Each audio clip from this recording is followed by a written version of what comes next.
The Nam Talu Cave Incident. On the 13th of October 2007, a party of 9 individuals ventured into the Nam Talu Cave situated within Khao National Park in Thailand. The party consisted of 6 vacationers, 4 citizens of Switzerland, a German child aged 10, and a British adolescent female, along with 2 local Thai tour leaders. This cave is recognized for its picturesque corridors containing water at shallow depths. Throughout the dry months, organized expeditions are typical, however this particular excursion occurred during Thailand's peak monsoon period. The party made their entry into the cave during the early afternoon hours. Conditions at the cave opening appeared stable. The morning had seen no precipitation in the immediate vicinity and everything appeared secure. Nevertheless, rain had fallen in the upstream mountainous regions where the cave's drainage area originates. Due to Nam Talu's position within an intricate water drainage network, it demonstrates extreme vulnerability to flooding from upstream sources. While the party advanced through the cave, they traced a stream corridor that became progressively deeper. The tour leaders observed the water level gradually increasing, yet they pressed forward into the depths. Moments thereafter, a sudden flood wave tore through the passage. The water climbed rapidly and inundated the constricted portions of the cave. Fear erupted. One tour leader directed the party to ascend an incline toward elevated terrain. Several succeeded in attaining more secure locations. Others became trapped in the flowing water. The water completely filled the passage in mere minutes, eliminating all breathing space in certain sections. The cramped passageway offered the party zero opportunity to flee. 8 out of 9 individuals within the cave perished by drowning. The sole survivor was the British adolescent who managed to scale a thin ledge positioned above the waterline. She remained in that position for over 16 hours until a search party rescued her. The remaining tourists and both Thai tour leaders were discovered deceased. The victims included the 10-year-old German child. The tragedy captured nationwide focus. Officials shut down the cave and subsequently implemented a seasonal prohibition order. Throughout the months spanning June through November annually, access to the cave would be denied owing to flash flooding hazards. Warning notices were erected at the opening to alert potential visitors. Regional tour businesses received instructions against organizing tours during this period. For more than 10 years, the seasonal prohibition was observed, though oversight remained irregular. Certain tour companies discreetly recommenced cave expeditions during the rainy months whenever surface meteorological conditions appeared favorable. In numerous instances, the hazard was insufficiently assessed. On the 6th of August 2024, another party entered Nam Talu Cave in defiance of the official prohibition. The party comprised 22 vacationers and 2 Thai tour leaders. Meteorological conditions at that time looked ordinary. Rainfall had occurred the prior evening, yet skies had cleared by morning. The party commenced their expedition during the afternoon. At approximately 5 p.m., as the party was departing the cave, a sudden flood occurred. Water originating from upstream locations had penetrated the cave network and surged through the narrow passage. The water's intensity imprisoned the party within. Thai emergency response units were mobilized rapidly. They succeeded in evacuating the tourists and 1 tour leader. Nevertheless, the second tour leader, a man aged 37, was carried away by the flowing water. His remains were located multiple hours afterward. He had been assisting others in escaping when the flood overcame him. An inquiry ensued. Park administration verified that the cave had been officially closed during that time. The tour company bearing responsibility had breached the seasonal closure regulation. Legal proceedings were initiated against the company for careless conduct. Following the 2024 tragedy, park administrators enhanced protective protocols. In spite of these measures, apprehensions persist. Certain local companies continue to downplay the hazards. Within a geographical area where tourism represents a primary revenue source, there exists commercial pressure to maintain popular sites accessible. Tourists unfamiliar with the cave's historical record may fail to comprehend the peril.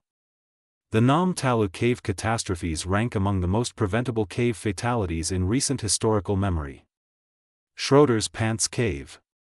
On the 13th of February 1965, 3 participants from the Boston Grotto Club reached the small municipality of Dollarville, New York.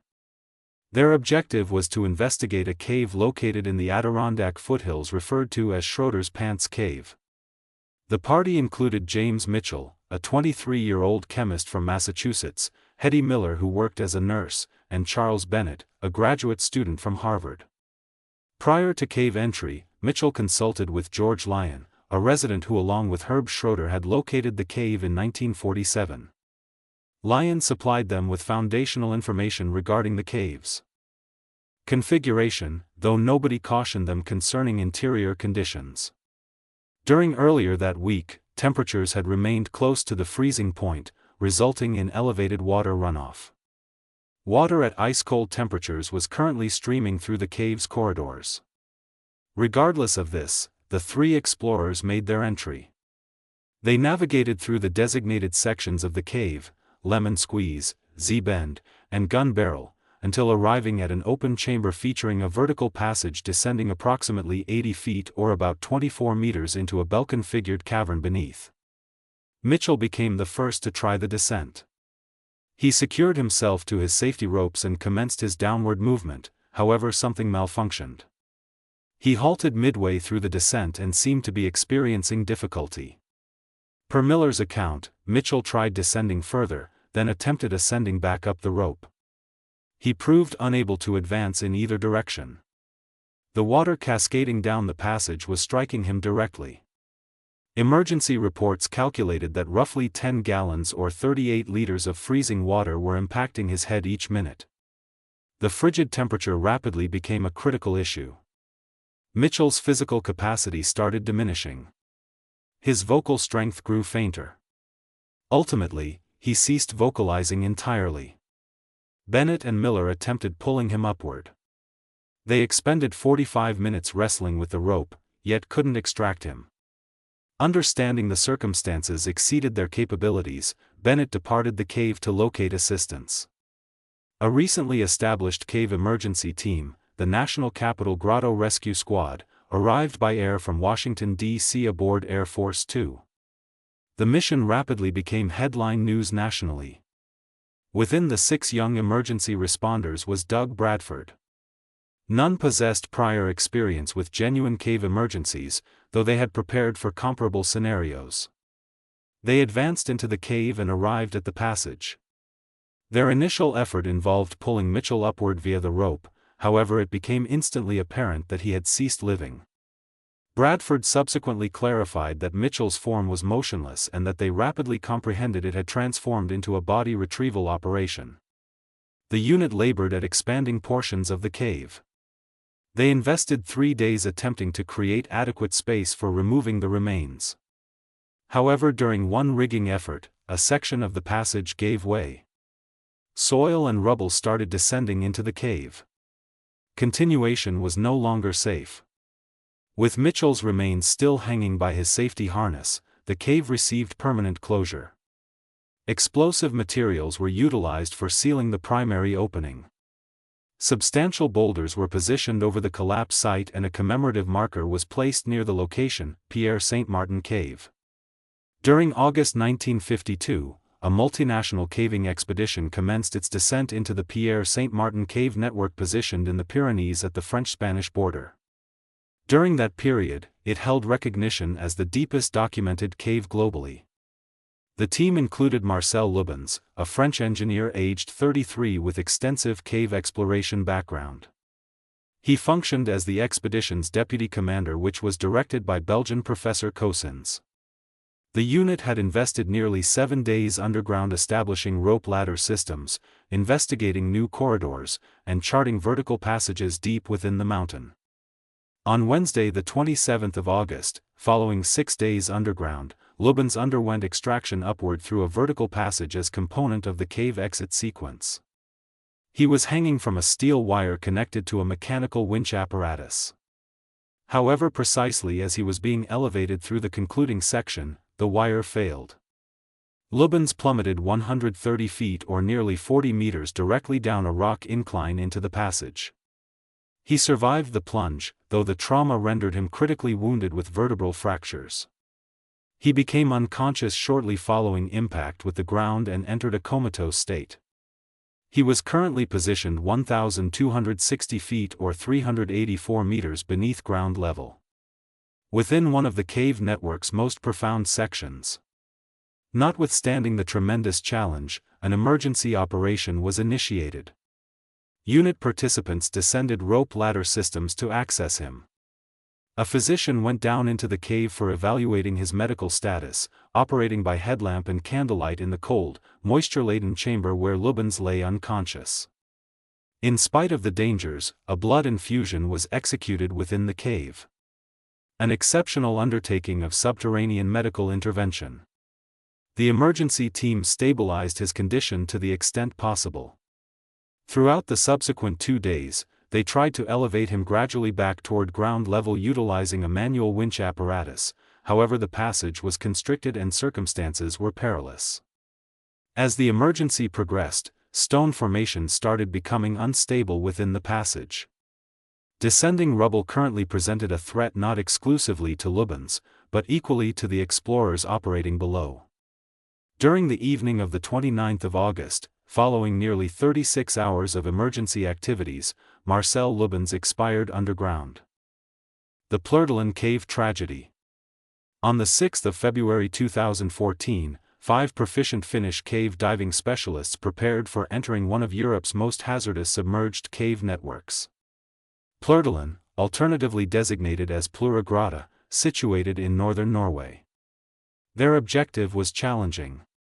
Transit through a 420-foot or 130-meter deep underwater corridor, access the mountain's opposite side, and emerge in a remote dry cave chamber. It represented an expedition requiring exactness, restraint, and flawless synchronization. Every diver transported a closed-circuit rebreather, sophisticated breathing apparatus that reprocesses air for enabling deep excursions over prolonged durations. The unit was thoroughly prepared, yet this cave had previously taken lives. The passages were constricted, the water approached freezing temperature, and the profundity tested human capability limits. Initially, all proceeded without incident. The divers tracked a permanent guideline that proceeded through the submerged corridors. They advanced in a sequential arrangement, each controlling their individual buoyancy and positioning in complete darkness. Following navigation through confined restrictions, they accessed the route's most profound section, where visibility decreased and the passages became increasingly unstable. Subsequently something malfunctioned. At approximately 360 feet or 110 meters deep, one diver, Jari, became trapped. It occurred in a constricted restriction between 2 stone formations, a cave location where mobility was challenging even under optimal circumstances. He became lodged, incapable of advancing or retreating, and his rebreather started experiencing malfunction. During such moments, fear proves deadly. Another diver, Patrick, attempted assistance, however the passage was excessively narrow for simultaneous maneuvering by both. Visibility was deteriorating rapidly and water temperature hovered just above freezing. Sediment from the cave bottom pervaded the passage and presently both individuals were sightless. Jari's respiration became erratic and shortly his breathing apparatus became dislodged. Patrick attempted frantically to maintain hold of him, to position the emergency regulator, to liberate his companion's limb, however the attempt proved unsuccessful. He faced a decision. Remain and perish alongside him or depart and locate help. He departed. At the surface, the surviving divers started comprehending something had gone wrong. 2 individuals were absent. Emergency authorities were notified and within hours Norwegian law enforcement sealed the cave. The remains, they stated, were inaccessible, however the unit refused acceptance. Several weeks subsequently, a fresh strategy was formulated in secrecy. A unit of Finnish divers, including intimate associates of the deceased, returned to the cave contrary to official directives. Throughout 100 hours, they penetrated the lethal system again, this occasion exclusively for retrieval. They operated in absolute silence, progressing incrementally through the passage, traversing the identical restrictions that had taken their companions. Upon reaching the location where Yari had expired, they discovered his remains still hanging in the constricted corridor. His rebreather was water-filled, his limbs remained in identical positioning as during his final escape attempt. Beyond him, deeper within the cave, they located the second diver, thought to be Kai, who had expired while trying to access or assist Yari. His apparatus was largely undamaged, though he had exhausted breathable gas far before assistance could have reached him. Following careful securing of the remains and extraction through some of the system's most constricted passages, the unit transported their companions home. It represented one of history's most challenging retrieval diving operations, chronicled in the 2016 documentary Diving into the Unknown. If this content appealed to you, subscribe for comparable videos and feel welcome to submit recommendations for the subsequent video in the comments section.